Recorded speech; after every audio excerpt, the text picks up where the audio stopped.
கர்த்தர் மேல் பாரத்தை வைத்து விடு. அவர் நீதிமானை தள்ளாட விட்டார். நீ விழுந்து போக மாட்டார். அவர் மேல் வச்சு நீ ஆண்டவரை நம்பிக்கை, அவரே உன் காரியத்தை வாய்க்கப்படுவார். நீ எல்லா வழியிலும் கர்த்தரை நம்பிக்கை இந்த உன் காரியத்தை ஒப்பு கொடுத்து இருக்கும் பொழுது வழியிலெல்லாம் அவரை நினைத்துக்கொள், வழிகளில் எல்லாம் அவரை நினைத்துக்கொள், அவரே காரியத்தை வாய்க்க பண்ணுவார். இதை நம்புறீங்களா? அப்படி இதுதான் வேத வாக்கியம் சொல்லுகிறது. எனவேதான் இது நமக்கு ஒரு கணிப்பு. எதுக்கெடுத்தாலும் பிரச்சனை போடும், எதுக்கெடுத்தாலும் கேள்வி பதில், எதுக்கெடுத்தாலும் விசாரணை. Don't do. கத்தட்டா பார்த்து நீதிமொழிகள் 25ஆம் அதிகாரம் 14 வாசிங்க. கொடுப்பேன் என்று சொல்லியும் கொடாமல் இருக்கிற வஞ்சகன் மழை இல்லாத மேகங்களுக்கும் காற்றுக்கும் சரி.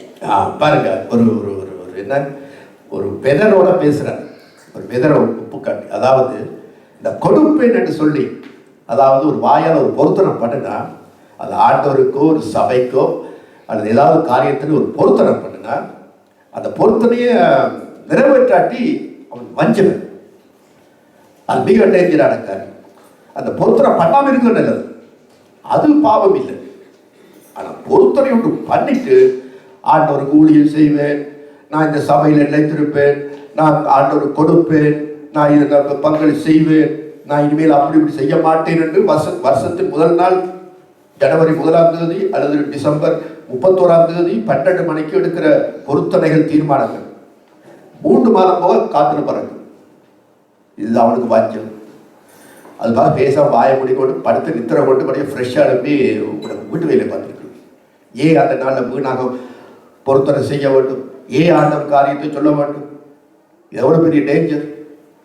எனவே நான் பொருத்தனை செய்யாமல் இருக்கிறது எவ்வளோ பெரிய காரியம். ஆனால் செய்தால் அதை நீ செய்யத்தான் வேணும். அப்படிப்பட்டவன் மேகம் இருக்கும், ஆனால் தண்ணி இல்லை. பார்த்தா விசுவாசி, பார்த்தா பெரிய ஆள், ஆனால் ஒன்றுமே இல்லை. மேகம் இருந்தால் தண்ணி இருக்க வேண்டும். மேகமே தண்ணீர் தான். அப்படிப்பட்ட ஒரு ஏமாற்றுக்காரன் என்று வஞ்சகன், ஒரு ஏமாற்றுக்காரன் என்று வேத வாக்கியம் சொல்லுகிறது. இந்த ஏமாற்றம் கூட நம்மிடத்தில் இருக்கா? எத்தனை பேர் ஆண்டுக்கு கொடுக்குறீங்க? எத்தனை பேர் பொருத்தனை பண்ணியிருப்பீங்க? ஆண்டுடைய பங்கு, அதற்கு கொடுக்க வேண்டிய பங்குகள், ஆண்டுடைய காரியங்கள் எவ்வளோ இருக்கு? டிக்கெட் பிள்ளைகளுக்கு, விதவைகளுக்கு, அதுகளுக்கு நல்லா கொடுக்க வேண்டுமே. எவ்வளோ தூரத்துக்கு நாம் கொடுக்குறோம்? எவ்வளோ பொருத்தனை பண்ணியிருப்போம்? ஏழைகளுக்கு இறக்க வேண்டும் என்று, டிக்கெட் பிள்ளைகளுக்கு இறக்க வேண்டும், உதவி செய்ய வேண்டும், இல்லாதவனுக்கு கொடுக்க வேண்டும் என்று எல்லாம் நாங்கள் தீர்மானம் பண்ணுவோம். பிறகு அதை விட்டுருக்கோம். விசுவாச ஏமாற்றுக்கார், அவன் ஒரு வஞ்சகன். நான் இல்லை, வேறு சொல்லுது. இந்த பிரசங்கம் நான் ஏற்கனவே சபையில் பிரசங்கம் பண்ணது தான். இது உங்கள்கிட்ட வருது 2வது கட்டமாக. அதனால இந்த நாளில் கூட இது ஆண்டு கொடுத்த இந்த மாதத்துக்குரிய வசனம் மக்களோடு கூட பேசும்படியாய். ஏன்னா அவரோட வருகை கிட்டிக்குது. அந்த வருகை கிட்டி இருக்கிற படியினால ஆயத்தமாக்குச்சு ஜனங்களை பரிசுத்தப்படுத்து பேசுறது.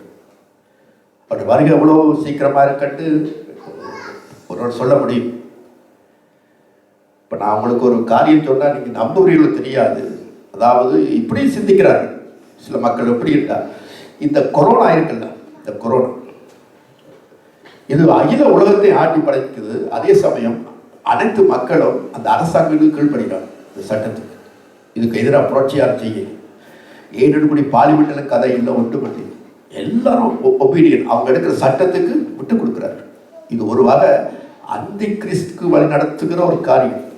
இந்த கொரோனான்னு சொல்லு எங்கிருந்து வந்தது? இது என்ன சொல்லு? இது தமிழ் சொல்ல, டச் சொல்ல, எந்த சொல்? கொரோனா. சீன சொல்ல. இது ஸ்பெயின் அல்லது லத்தீன் சொல்லல. கொரோனா. கொரோனாட்ட கிரீடம்,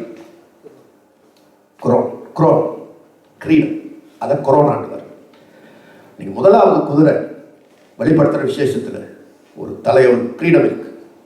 வெள்ளை குதிரை புறப்பட்டு போகுது. அதுக்கு பிறகு மிச்ச குதிரை இருக்கு, கருப்பு குதிரை, சாம்பல் குதிரை எல்லாம் இருக்கு.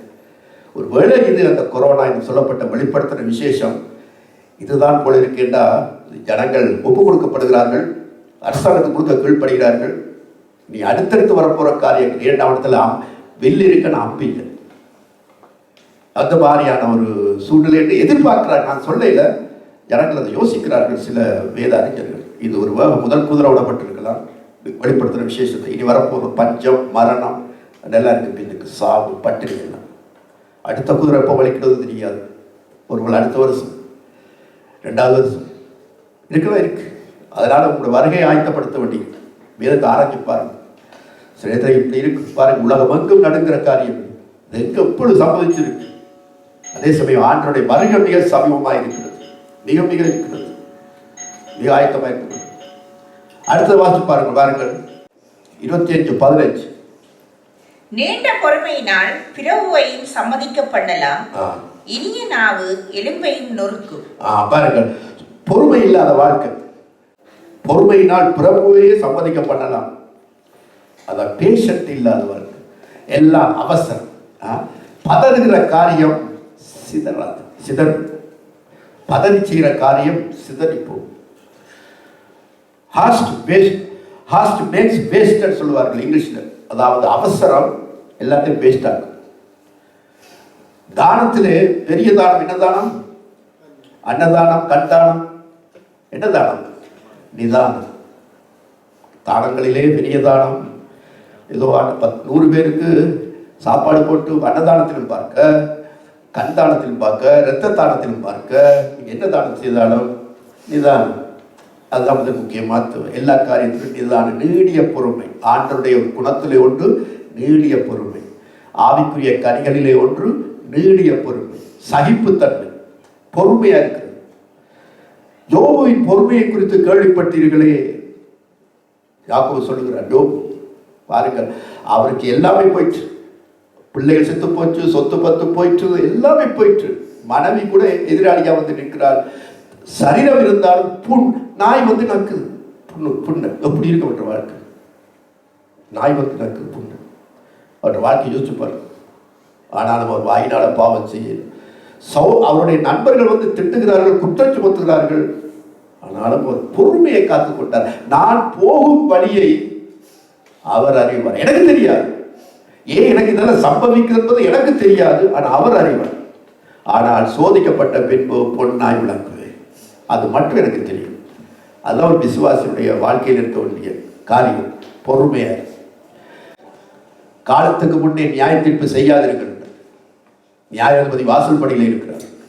அவசரப்பட்டவனும் செய்யாது, அவசரப்பட்ட முடிவெடுக்காது, பொறுமையாக ஓடி தப்பாதீங்க. நாடுகளுக்கு, ஊர்களுக்கு, பதிலுக்கு வேண்டாம். குடும்ப பிரச்சனையா பொறுமையாயிரு, நம்பிக்கையா இருக்கு. கர்த்தரிடத்துல ஒரு நாளைக்கு முடிவு காலம் பிறக்கும். இரவிலே உனக்கு அழுகை, விடிய காலத்திலே களிப்புண்டாகும். அது ஆண்டோடைய வாழ்க்கையில வச்சிருக்கிறது. ஆத்திரக்காரனுக்கு புத்தி மட்டும் சொல்லுவார்கள். ஆத்திரக்காரனுக்கு புத்தி மட்டும், கோபக்காரனுக்கு கொஞ்சம் தான் புத்தி, ஒரு அளவு தான். அதுக்கப்புறம் எல்லாத்தையும் பழுதாக்கி விடுவார். எல்லாம் அந்த கோபத்தினால நாசமாக்குறது. அதனாலதான் சொல்லப்படுகிற வார்த்தை என்றால் நீடிய பொறுமையர். கர்த்தரை காத்து அவருக்கு பொறுமையாரோட ஆத்மா கொடுத்து. இது இந்த கடவுளுடைய பிள்ளைகளுக்கு இருக்கா? அன்னைக்கு ஒரு பஸ்ஸுக்கு ஒரு 5 நிமிஷம் பஸ் லேட்டா போனா, வர வேண்டிய ஒரு 10 நிமிஷம் லேட்டா போனா எப்படி இருக்கு நம்முடைய பொறுமை?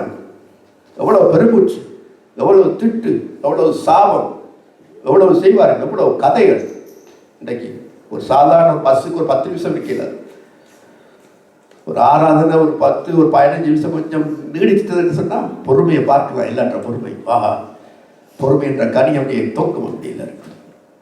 திட்டி பேசி பொறுமையை காத்துக்கொள்ளுங்க. என்ன பிரச்சனை வந்தாலும், என்ன குழப்பங்கள் வந்தாலும், எந்த சோதனை வந்தாலும் பொறுமையோடு கூட நாவடக்கமாக இருந்து கொள்ளுங்க. பாருங்க விஷயத்தை கர்த்தர் அந்த நீடிய பொறுமை நமக்கு உண்டாகப்படுது. மிகப்பெரிய பலம் நமக்குள்ளே உண்டாகிறது. பாருங்கள் அடுத்த பாருங்க, அதாவது ஆண்டவராய் தேவன் பாருங்க, நம்முடைய பிதாவானவர் கானான் தேசத்தில் தன் ஜனத்தை கொண்டு போய் விட்ட உடனே அங்குள்ள சத்துருக்களையோ மிருகங்களையோ காட்டு மிருகங்களையோ உடனே அழிக்கவில்லை. அவர் சொல்லுகிறார், நான் உடனே செய்ய மாட்டேன். என் ஜனம் அந்த காட்டு மிருகங்களோடு, அந்த பொல்லாத ஏத்தியர் ஏவியர் எமோரியரோடு இருக்கட்டும், அவரை நான் படிப்படியாக தான் அழிப்பேன். என்ற ஒரே அடியை அழிச்சிட்டேன்னு சொன்னால் தேசம் பாழாய் போயிடும். அதனால கொஞ்சம் கொஞ்சமாக ஸ்டெப் பை ஸ்டெப் தான் செய்வோம். அது அவ்வளோ பெரிய நீடிய பொறுமையாக செய்கிறார்.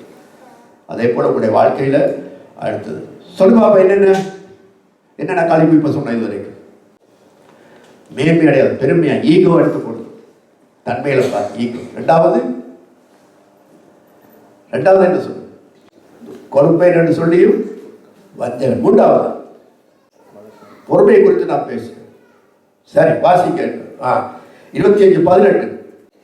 பிறனுக்கு விரோதமாய் பொய்ச்சாட்சி சொல்லுகிற மனுஷன் தண்டாயுதத்துக்கும் கட்டத்துக்கும் கூர்மையான அம்புக்கும் ஒப்பானவன். தண்டாயுதம் என்ன தெரியுமா உங்களுக்கு? சில சூரபூரில் பாருங்க பெரிய ஒரு தண்டாயுதம் வச்சு பெரிய குண்டு குண்டுக்கு ஒரு குண்டு பெரிய ஒரு தண்டாயுதம், மிகப்பெரிய ஒரு ஆயுதத்தை வச்சிருக்கிறானா அவன் கையில் இருக்கான். அது பெரிய ஒரு பொல்லாத ஒரு ஆயுதமாக என்னவா ஃபோல்ஸ் விட்னஸ், பொய் சாட்சி. புதிய ஏற்பாட்டில் நம்ம எல்லாரையும் ஆண்டவர், நீங்க எல்லாரும் ஆண்டவர் யார் இயேசு கிறிஸ்துவுக்கு என்ன சாட்சி? பரிசுத்தாய் வரும்பொழுது நீங்கள் சொல்ல முடியுங்க வசனத்தை, பரிசுத்தாய் வரும்பொழுது நீங்கள் பலனடைந்து எனக்கு சாட்சிகளாக இருப்பீர்கள். You are my witness. இப்போ ஆண்டவருக்கு நீ சாட்சியாய் வாழாட்டி நீ ஒரு பொய் சாட்சி. You are the false witness. உன்னத்தான் சொல்லுதுங்க. சபையில ஒரு சாட்சியா இருக்கலாம், ஆனா மிச்சம் 6 நாளும் மற்ற நாட்களில் சாட்சி இல்லாத, வேலை செய்கிற இடத்துல சாட்சி இல்லையா, குடும்பங்களில் சாட்சி இல்லையா, உன்னுடைய மற்ற இடங்களில் போற இடங்களில் சாட்சி இல்லாவிட்டால் யூ ஆர் ஃபோர்ஸ் விட்னஸ், பொய் சாட்சி. இதுதான் வேத வாக்கியம் சொல்லுது. பாருங்க, அப்ப பொய் சாட்சி என்பது ஒரு மிகப்பெரிய ஒரு ஆண்டவரால் தண்டிக்கப்பட்ட ஒரு குற்றம். பொய் சாட்சி சொல்லாதிருப்பாயா? 10 கட்டளைகள். ஆண்டவர் நல்லவர், பெரியவர், இன்பமானவர், பரிசுத்தர் எல்லாம் நீ சொல்லுவாய். ஆனா உண்ட வாழ்க்கையில நம்மகிட்ட இல்லாட்டி கோர்ட் கேஸுக்கு போனாங்க எத்தனை பேர்? உங்களுக்கு வழக்கு போட்டு பாருங்க, இதுல கேள்வி கேட்டா நேரம் போய் நானே சொல்லிட்டு போ. கேஸ் வருது. நீதிபதி எதை பார்ப்பார்? சாட்சியை பார்ப்பாரா, சட்டத்தை பார்ப்பாரு? நீதிபதி தீர்க்க போறார் வழக்கு. சாட்சியை பார்ப்பாரா, சட்டத்தை பார்ப்பாரா? எதை பார்ப்பாரு? சட்டத்தை பார்ப்பாரு. சட்டத்தை பார்த்துட்டு ஓகே இவனி குற்றவாளி கொண்டு போய் சில தடிப்பாரா?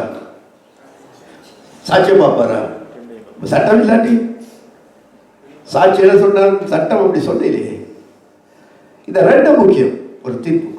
ஆண்டவராக இயேசு கிறிஸ்து உயிரோடு எழுந்தார், வேதத்தை சொல்லப்பட்டிருக்கு, வசனம் இருக்கு. ஓகே, விட்னஸ் சாட்சியை கொள்வார்.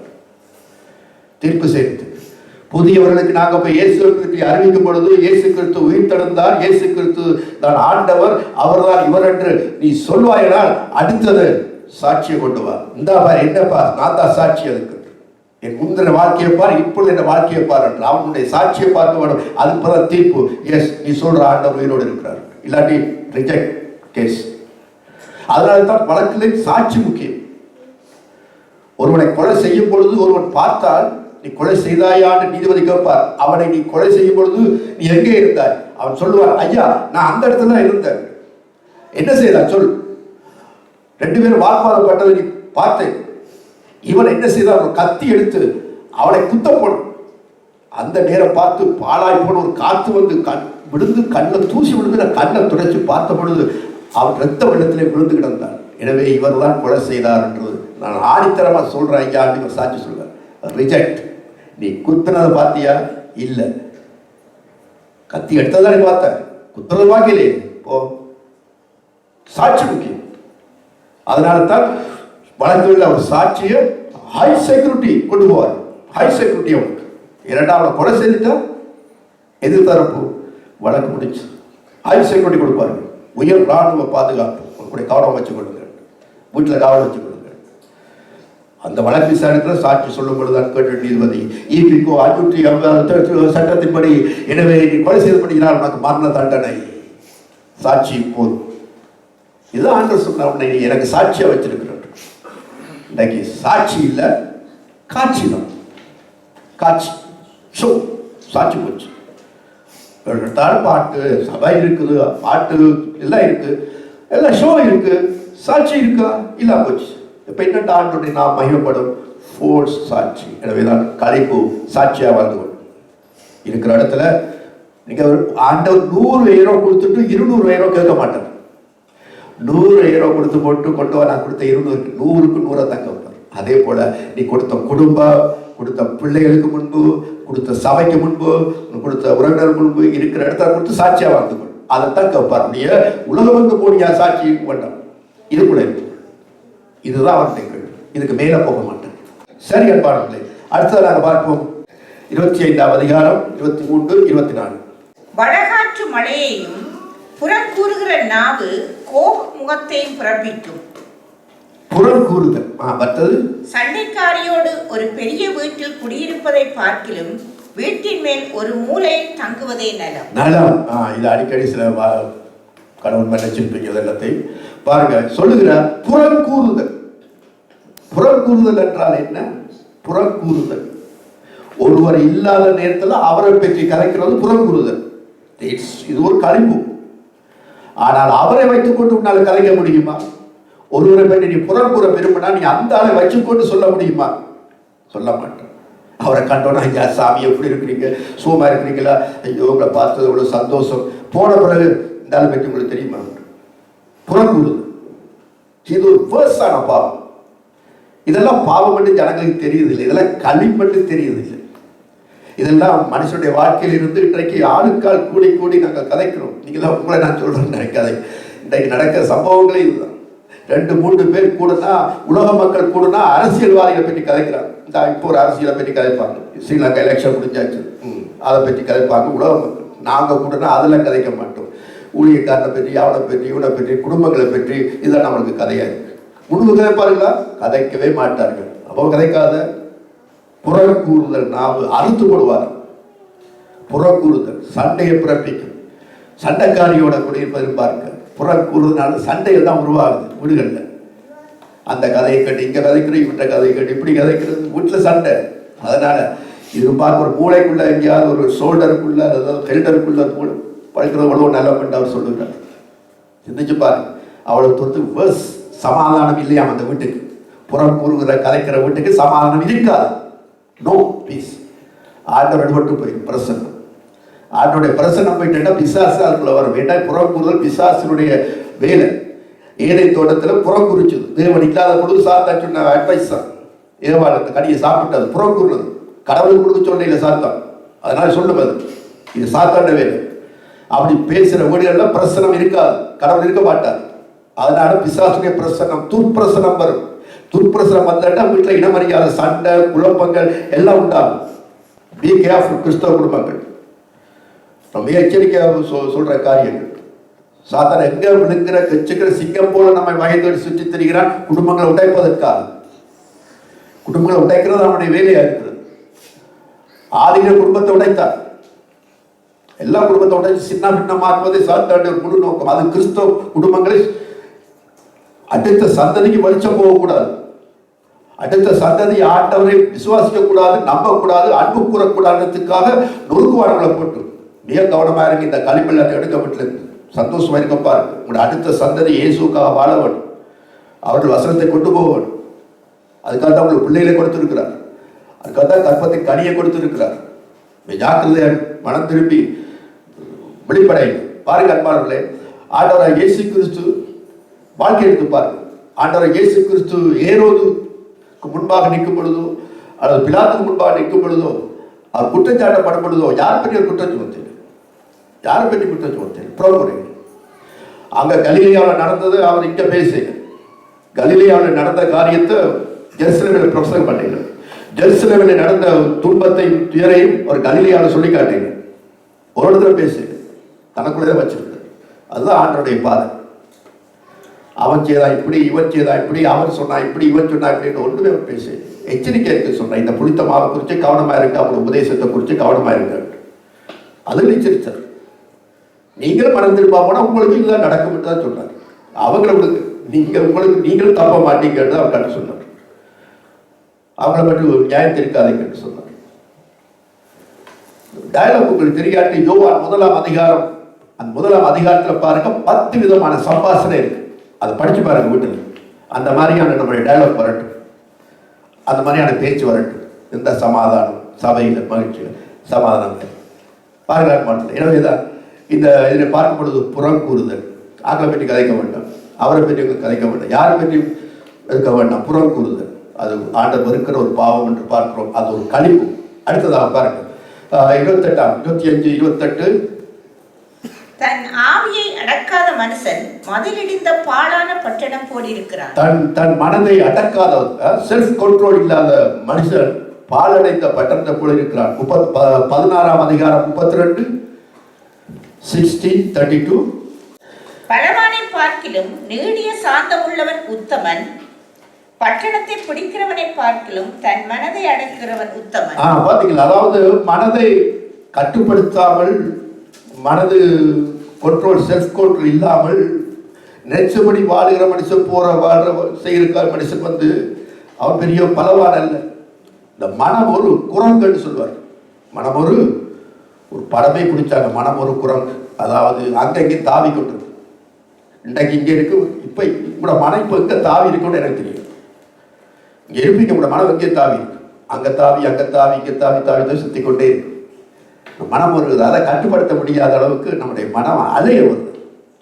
பிறகுதான் மனுஷன் அலைஞ்சு திரிகிறான். அது வரைக்கும் மனம் முதலாவது அலைஞ்சு தெரியும், எல்லா இடமும் அலைஞ்சு தெரியும். பிறகுதான் மனுஷன் அலைஞ்சு தெரியும். பணத்துக்காக அலைஞ்சு தெரியாது. மனதை கட்டுப்படுத்த பாருங்க, செல்ஃப் கண்ட்ரோல். பேசுறதுக்கு முன்பு யோசிச்சு, செய்யறதுக்கு முன்பு யோசிச்சு, இச்சை அடக்கம், மிக கவனமாக. இதை நான் பார்க்கும்பொழுது இன்றைக்கு இது கண்ட்ரோல். வாழ்க்கை என்பது மனக்கட்டுப்பாட்டில் இருக்கு. கட்டுப்பாட்டில் வாழ்றது வாழ்க்கை. அது மிருகங்கள், என்ன சொல்றது, அது அனிமல்ஸ். மனுஷன் அது கண்ட்ரோல். இன்னென்ன டைமுக்கு எழும்புறது, சாப்பிட்றது கண்ட்ரோல். இப்படி பேச்சு, கதை, இவ்வளவுதான் வழக்கம். ரைட், முடியுது. இதை விட்டு ஓவராக போகிறதும், குறைச்சி போகிறதும், நெச்சு நேரம் பாடுறதும், போகிறதும், கண்டா சிரிக்கிறது, காணாமலும் குறைக்க, அந்த ஒரு இல்லை. ஒரு சர்டன் எல்லாம் அந்த ஓர்டர் அதுதான் ஒரு லைஃப். இன்னைக்கு இந்த பூவை பார்த்தா அது ஒரு ஓர்டர். ஆண்டோடைய சிருஷ்டியில் எல்லாம் ஒரு ஓர்டர். எல்லாம் கண்டவாட்ட வேர் அங்கே முன்னுக்கு இதை அங்கே இங்கே பாருங்க. அந்த மரத்தை பாருங்க, எவ்வளோ ஓர்டராக இருக்கு. எவ்வளோ ஒரு மரம், அது குருத்து, இப்படி ஒரு இலைகள், ஒரு ஷேப், அப்படி ஒரு ஸ்ட்ரக்சர் இருக்கு. Structure, that's life. அது உலக மக்கள் எத்தனை பேர் இப்படி வாழ்றாங்க ஒழுங்கா? தேவ பிள்ளைகளுக்கு பரிசுத்தாவியை கொடுத்து, வேதவசனம் கொடுத்து, எல்லாம் கொடுத்து, போதனை, சத்தியம், பைபிள் ஸ்டடியில இருந்து லைஃப்ல ஒரு கண்ட்ரோல் இல்லாட்டி புரின வாழ்க்கை உனக்கு. புரின வாழ்க்கை, கட்டுப்பாடு இல்லாத வாழ்க்கை, ஒரு வேசித்தனமான வாழ்க்கை, விபச்சார வாழ்க்கை. அதுதான் ஆண்டவர் சொன்னார், விபச்சார சந்ததியே. ஏன் சொன்னார்? ஒழுங்கில்லாத வாழ்க்கை. இன்றைக்கு இருப்பா, இன்றைக்கு இன்னொரு நீ காதலிப்பா, இன்னொரு இன்னொரு காதலிக்கிற, நாளைக்கு அங்கே போகிற இங்கே இருக்கிற விபச்சாரம், வேசித்தனமனே ஆண்டவர் சொன்னார். இதுதான் சொன்னார். ஒழுங்கில்லாத வாழ்க்கை. இன்றைக்கு இப்படி செய்யற, நாளைக்கு அவன் செய்யாமல் இருக்கிற. ரெண்டு நினைவுகளால் நடக்கிறது. குந்தி குந்தி நடத்தல், குந்தி குந்தி நடக்கிறது. ஒரு மைண்டில் இருக்கணும், ஒரே மாதிரி நடக்க வேண்டும். That's a Christian. இதெல்லாம் கழிவு பிள்ளைகளா. எனவேதான் நான் முடிவுக்கு வரேன். பேதுருவிடத்துல கேட்டாங்க, அந்த அலங்கார வாசலில் போகப்படுது, அந்த பிச்சைக்காரன் கேட்குறான், ஏதாவது இருந்தா போடுங்க. அப்ப பேதுரு சொன்ன வார்த்தை, உன்னிடத்தில் கொடுக்கும்படி என்னிடத்தில் வெள்ளியும் அல்ல, ஒண்ணுமல்ல. ஏன்ட்ட வெள்ளி இல்லை, நானே வெள்ளியா இருக்கிறேன். அதுதான் கிறிஸ்தவ வாழ்க்கை. நானே வெள்ளி. உன்கிட்ட கொடுக்கறதுக்கு இந்த சில்லறை இல்லை, நான் வெள்ளி. எல்லாம் விட்டு ஆண்டவருக்கு இயேசு கிறிஸ்துவுக்கு சாட்சியா இருக்கிறேன். அந்தபடியாக அப்போஸ்தலர், கிறிஸ்தவர்கள் 6 கிறிஸ்தவர்கள் இருந்தார்கள். இன்றைக்கு நம்முடைய வாழ்க்கை ஆதி கிறிஸ்தவர்கள் ஸ்டாண்டர்ட் அந்த மாதிரி இருந்தது. ஸ்டாண்டர்ட் குறைய குறைய போகும்பொழுதுதான் நிருபங்களை எழுதி கொடுத்தார் ஆண்டவர். நிருபங்கள், ஏன் நிருபங்களை எழுதினார்? ஸ்டாண்டர்ட் குறையிறபடியானது. அதனால தான் நிருபங்கள் எழுதப்பட்டது. நீங்க இப்படி வாங்க, அதே ஸ்டாண்டர்டுக்கு வாங்க. ஏன் பிரசங்கங்கள், ஏன் பைபிள் ஸ்டடிகள்? ஸ்டாண்டர்டுக்கு வாங்க, வெள்ளியாய் இருக்கத்தக்கதா. ஜெயிப்போமா? எழுந்திருப்போம். தேவ சமூகத்திலே நாம் எழுந்து நின்று நம்முடைய வாழ்க்கையை நாம் சீர்தூக்கி பார்ப்போம். மக்களே, நாங்கள் கடைசி காலத்தில் வாழ்ந்து கொண்டிருக்கிறோம். பொல்லாத காலங்கள், பிசாசு நம்மை மயக்கிறதும், கிறிஸ்தவ வாழ்க்கை சுத்தமில்லாத வாழ்க்கையாக போய் கொண்டிருக்கும். கலப்படம், மிக்ஸ். அது ஆண்டவருக்கு பிரியமில்லை. வாந்தி எடுத்து விடுவேன். வாழ்ந்தால் சுத்தமாய் வாழும். நீ சாட்சியாக அழைக்கப்பட்டிருக்கிறோம். சாட்சி என்றால் சாட்சி தான். மேன்மை, பெருமை, பதவி, ஆசை, சபைக்கு முன்னுக்கு நிற்கணும், என்னை அப்படி அழைக்க வேண்டும், என்னை இப்படி தர வேண்டும், எனக்கு பதவி வேணும், எனக்கு அதை தர வேண்டும். இதெல்லாம் போட்டிகள் இருக்கிறது, பொறாமைகள் இருக்கிறது. இன்னொருவன் புகழப்பட்டால் மற்றவனுக்கு பிடிக்காத தன்மைகள், புறங்கூறுதல், வஞ்சிக்கிறது, கொடுப்பேன், வாக்கு செய்து போட்டு அதை செய்யாமல் இருத்தல். எல்லாத்தையும் பார்த்தீங்கன்னா கழிப்பு, சுத்தம். ஆனா வள்ளி இருக்கு, நீ விசுவாசி தான், ஆனா சுத்தமான விசுவாசி அல்ல. இதால் ஆண்டவருக்கு என்ன பிரயோசனம்? மக்களுக்கு என்ன பிரயோசனம்? எனவேதான் அவர் களிம்பு உருக்குவேன் என்றார். டெம்பரேச்சர் கூடும். எவ்வளவு தூரத்துக்கு நீ கீழ்ப்படியாம நாம் இருக்கிறோமோ அவ்வளவு தூரத்துக்கு அவர் அக்னியை கூட்டுவார், நெருப்ப கூட்டுவார். அதை எடுக்காமல் விட மாட்டார். அந்த குணங்களை எடுக்காமல் விட மாட்டார். அதுக்கு தான் பூமியில வச்சு சரி கட்டுறது. நாம் ஏன் ஞானஸ்நானம் எடுத்து ரட்சிக்கப்பட்டோட ஏன் பரலோகம் போகவில்லை? இந்த இந்த ஈயமெல்லாம் இருக்கு, இந்த களிப்பெல்லாம் இருக்கு, அதை பூமியில தான் எடுப்பார். பரலோகத்துக்கு போய் எடுக்கிறது இல்லை. இங்கதான் நெருப்பு, இங்கதான் பாடுகள், இங்கதான் சோதனை, இங்கதான் வச்சிருக்கிறார். அதனால ஒப்பு கொடுத்து விட்டுட்டு ஆண்டவரே நம்முடைய பாதையிலே நடப்பேன் ஒத்துக்கொண்டு தான் நெருப்பை எடுத்துருவார். சூடெல்லாம் எடுத்துவார். இல்லாவிட்டால் ஹை டெம்பரேச்சர் 300 பாகசி 500 1000 போகும். ஐயோ ஆண்டவரே தாங்க முடியாம இருக்கு, ஏன் எனக்கு இந்த பாடு வேதனை? பிகாஸ் இந்த கழிப்பு போகணும். ஏனென்றா தகரம் இருக்கு, இந்த வாழ்க்கை சரியில்லை, நீ சாட்சி இல்லை, ஒரு காட்சி தான் சாட்சியில வா. நீ ஆண்டவர் பேரை வச்சு கொண்டு வாழ முடியாது, பெருமையோட வாழக்கூடாது, பெருமைக்காக காரியம் செய்யக்கூடாது. அதே சமயம் இந்த வாக்குகள் பண்ணினா அதை செய்ய வேண்டும், புறம் கூறக்கூடாது. இதெல்லாம் சொல்லப்பட்டு சண்டைகள், சச்சரவுகள், வழக்காடுவது, பதற்றமாய் போகுதல், இப்படிப்பட்ட காரியமெல்லாம் நம்முடைய வாழ்க்கையில் இருக்கக்கூடாது. இல்லாட்டி என்ன பிரயோசனம்? உலக மக்களுக்கு உனக்கு என்ன வித்தியாசம்? என்ன வித்தியாசம்? இதனால் ஆண்டவர் மகிமைப்பட போறாரா? நான் ஆண்டவர்கிட்ட கிட்டேன், ஐயோ 5 மாதம் கழிச்சு இந்த சபையிற்கு போற ஆண்டவரே, ஒரு நல்ல ஆசீர்வாதமான வசனங்கள் சொல்ல ஆண்டருக்கு விட்டார். இப்படி பேசுகிறேன், இதைத்தானே சொல்லி அனுப்புறார், இதைத்தானே சொல்லி எல்லா ஜனத்தை ஆயத்தப்படுத்த சொல்லி, நீயும் ஆயத்தப்படு, உன் தேவனை சந்திக்கப்பட உன்னோடு இருக்கிறவனை ஆயத்தப்படுத்த. சாத்தான்களை மிக மிக நெருங்கி பக்கத்தில் கிரியை செய்து கொண்டிருக்கிற காலம் இது, பொல்லாத காலம். இதெல்லாம் நம்முடைய வாழ்க்கையில அலசி ஆராய்ந்து பார்த்து விட்டு இருக்கு, அறிக்கை செய்து. எனக்கு பாவம் இல்லை என்று யாரும் நீங்க சொல்ல முடியாது, நான் கூட சொல்ல முடியாது. சந்தர்ப்ப சூழலை வரும்பொழுதுதான் எப்படிப்பட்ட ஒரு பாவம், ஒரு ஈகோ என்கிட்ட இருக்கிறது, அல்லது இந்த புறம் கூறுதல், வாக்கு மாறுபட ஏராளமான பாவங்கள். நான் படித்த 7 காரியம் இருக்கிறது. விட்டு விடுவோமா? ஜெபிப்போம். பிதாவை, இந்த காலை வேளையிலும் நோக்கி பார்ப்போம்.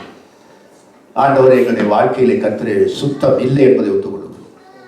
இன்றைக்கு நான் வாசித்த அந்த 7 காரியங்களில் ஏராளமான பாவங்கள், பிசாசு குணங்கள் எங்களுக்குள்ள இருக்காங்க. அது இன்னும் நிவர்த்தியாகவில்லை. ஆனால் நீர் அநேக பேரை நம்பி இருக்கிறவர்களை நீர் படிப்படியாக சூழ்நிலைக்குள்ளாய் கொண்டு சென்று உலைகளை வைத்து, அதுக்கிட்ட உலைகளை வைத்து சுத்தப்படுத்துறதுக்காய் நன்றி. சுத்தப்படுத்தும் ஆண்டவரே சபையை மக்களை. இந்த நாள் வந்து வசத்தை கிட்ட யாரும் இது உடைய கிருபை இருக்கு. அவர்கள் தங்களுடைய மனதை கட்டுப்படுத்துறவர்களாக, மனதை அலைய விடுற மக்களாக இல்லாமல் ஒரு சாட்சியுள்ள பிள்ளையாய் சபையாய் வாழட்டும். இயேசு கிறிஸ்து நாமத்தில் பிதாவே, ஆமென்.